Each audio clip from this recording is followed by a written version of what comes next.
রাজ্যের ক্রেতা সুরক্ষা দপ্তরের মন্ত্রী বিপ্লব মিত্রের ঐকান্তিক প্রচেষ্টায় দক্ষিণ দিনাজপুর জেলার হরিরামপুর ব্লক তথা নিজের বিধানসভা ক্ষেত্রের বিভিন্ন উন্নয়নমূলক কর্মকাণ্ডে তিনি সর্বদাই তৎপর থাকেন। তার হাত ধরেই এদিন হরিরামপুর ব্লকের 4টি রাস্তার শুভ শিলান্যাস করেন রাজ্যের ক্রেতা সুরক্ষা দপ্তরের মন্ত্রী বিপ্লব মিত্র। সঙ্গে উপস্থিত ছিলেন জেলা সভাপতি সুভাষ ভাওয়াল, জেলা পরিষদের পূর্ত কর্মদক্ষ রফিকুল ইসলাম, হরিরামপুর পঞ্চায়েতের সভাপতি প্রেমচাঁদ নুনিয়া, হরিরামপুর ব্লকের ব্লক সভাপতি ইয়াসিন আলী সহ লক্ষাধিক নেতৃত্ব ও কর্মী সমর্থকবৃন্দ।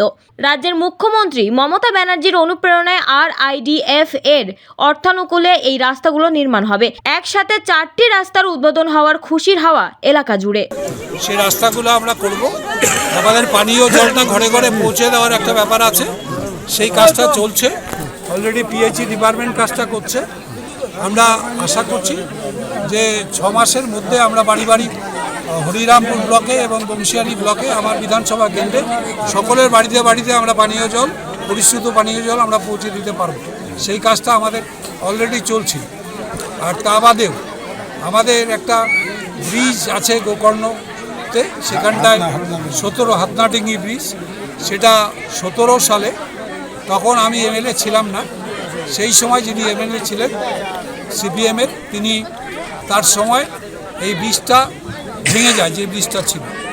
তারপর থেকে আর এই ব্রিজটা কেউ করেনি। তা এখন আমি উদ্যোগ নিয়েছি যে এই ব্রিজটাও আমরা করব। খুব তাড়াতাড়ি আশা করছি আমরা